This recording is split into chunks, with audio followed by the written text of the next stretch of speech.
أعوذ بالله من الشيطان الرجيم. بسم الله الرحمن الرحيم.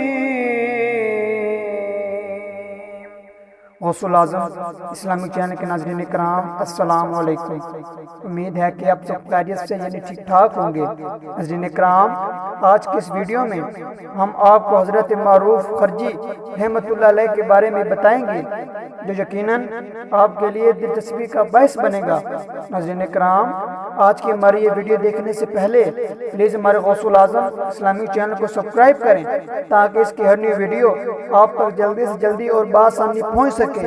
ناظرین کرام، آپ کا وقت ضائع کیے بغیر آپ کو حضرت معروف خرجی رحمۃ اللہ علیہ کے بارے میں بتاتے ہیں. ناظرین کرام، ایک مرتبہ کا ذکر ہے کہ جب حضرت معروف خرجی رحمۃ اللہ علیہ دریائے درجہ کے نزدیک اپنا مصلی اور قرآن مجید چھوڑ کر طہارت کی غرض سے دریائے درجہ کے کنارے پر گئے. آپ طہارت میں مصروف تھے کہ اسی سنا میں ایک بوڑھی عورت وہاں پر آ گئی. اس عورت کو چوری کرنے کی عادت تھی. اس نے جب مصلی اور قرآن مجید دیکھا تو اٹھا کر چلتی بنی. جب حضرت معروف خرجی رحمۃ اللہ علیہ دریائے درجہ سے طہارت کے بعد واپس پلٹے تو اس عورت کو مصلی اور قرآن مجید لے جاتے ہوئے دیکھا. آپ اس کے پیچھے گئے اور نزدیک پہنچ کر اپنی نگاہیں شرم سے نیچے کر لی اور فرمایا، اے اماں جان، کہ آپ کا کوئی بیٹا قرآن مجید بھی نہیں پڑھتا؟ بڑھیا کہنے لگی، نہیں. آپ نے فرمایا، تو پھر قرآن مجید لے جا کر کیا کریں گے؟ یہ مجھے دے دو، میں پڑھ لیا کروں گا. یہ مصلی بے شک تم لے جاؤ، شدید تمہاری کسی کام آ جائے گا. یہ سن کر وہ بوڑھی عورت نہایت شرمندہ ہوئی. اس نے اس وقت برے کام کی توبہ کر لی. ناظرین کرام، حضرت معروف خرجی سے مروی ہے اور فرماتے ہیں کہ میں نے جنگل میں ایک خوبصورت نوجوان کو دیکھا. ان کی خوبصورتی زلفیں تھیں اور اس پر اور سر پر ایک چادر اوڑے ہوئے تھے اور بدن پر کتان کا ایک کرتا تھا اور پاؤں میں تسمیہ دار جوتے تھے. میں اسے دیکھ کر متعجب ہوا، یعنی بہت زیادہ حیران ہو گیا. ایسے جنگل میں اس کا یہ لباس تھا. میں نے کہا، السلام علیکم ورحمۃ اللہ وبرکاتہ. اس نے کہا، وعلیکم السلام ورحمۃ اللہ وبرکاتہ. اس نے کہا، چچا صاحب. میں نے پوچھا، اے جوان، تو کہاں کا رہنے والا ہے؟ کہا، میں دمشق کا رہنے والا ہوں. میں نے کہا، کب سے وہاں سے نکلے ہو؟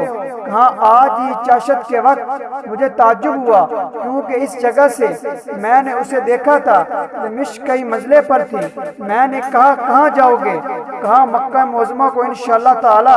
میں سمجھ گیا اور کہ وہ اٹھایا ہوا جا رہا ہے اور اسے رخصت کر کے چلا گیا. 3 سال تک میں اسے نہ دیکھا. ایک دن میں اپنے گھر میں بیٹھا اس شخص کے معاملے میں فکر کرتا تھا کہ نامعلوم میرے جدا ہونے کے بعد اس کا کیا حال ہوا. تو نہ دروازے پر دستک دینے کی آواز آئی. میں نکل آیا تو وہی شخص تھا. میں نے سلام کیا اور اس کو گھر لے آیا. اس وقت وہ شخص ننگے سر اور ننگے پاؤں تھا اور بدل پر کمبل کا کرتا تھا. میں نے پوچھا کہ کیا خبر ہے؟ کہا، اے استاد، مجھے اپنے فعل اور معاملے کی اللہ تعالیٰ اطلاع نہیں کرتے. مجھے میرے ساتھ ملافقت اور نرمی ہے. اور کہا، کبھی مجھ پر اپنی ہیبت طاری کرتے ہیں، کبھی مجھ کو بھوکا رکھتے ہیں، کبھی کھلاتے ہیں. کاش مجھے وہ اپنے اولیاء کے اسرار پر مطلع فرماتے، پھر جو چاہتے کرتے. اور بہت روئے.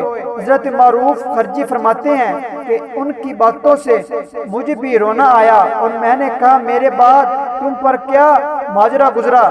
کچھ بیان کرو. کہا، افسوس ہے، اسے ظاہر کر دو. وہ چاہتا ہے کہ پوشیدہ رکھوں. ہاں، پہلا کام جو میرے ساتھ میرے مولا مالک نے کیا وہ یہ ہے کہ مجھے 30 دن تک بھوکا رکھا.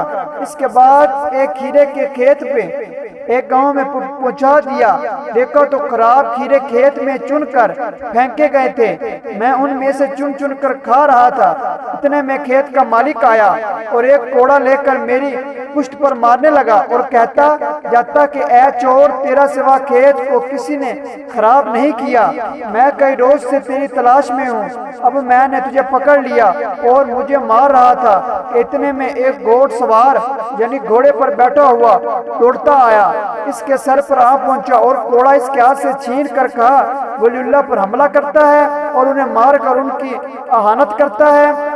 انہیں چور کہتا ہے۔ جب کھیت والوں نے یہ حال دیکھا کہ میرا ہاتھ پکڑ کر اپنے گھر لے گیا اور جتنی خاطر اور عزت ممکن تھی سب اس نے میرے ساتھ کی اور معافی چاہنے، جبکہ اس کے پاس چور سے ولی اللہ بن گیا، اتنا جملہ نہ کہنے پائے تھے کہ دروازہ کے ٹھوکنے کی آواز آئی اور وہی کھیت والا آیا اور اپنا سارا مال فقراء پر تقسیم کر دیا۔ وہ شخص بڑا مالدار تھا۔ اس نوجوان کے ساتھ ہولیہ دونوں حج کو گئے اور جنگل میں دونوں نے وفات پائی۔ ناظرین کرام، یہ تھے آج کا واقعہ۔ اگر آپ کو ہماری یہ ویڈیو پسند آئی ہو تو پلیز ہمارے غوث العظم اسلامک چینل کو سبسکرائب کر دیں تاکہ اس کی ہر نئی ویڈیو آپ تک جلدی سے جلدی اور بآسانی پہنچ سکے۔ شکریہ، اللہ حافظ۔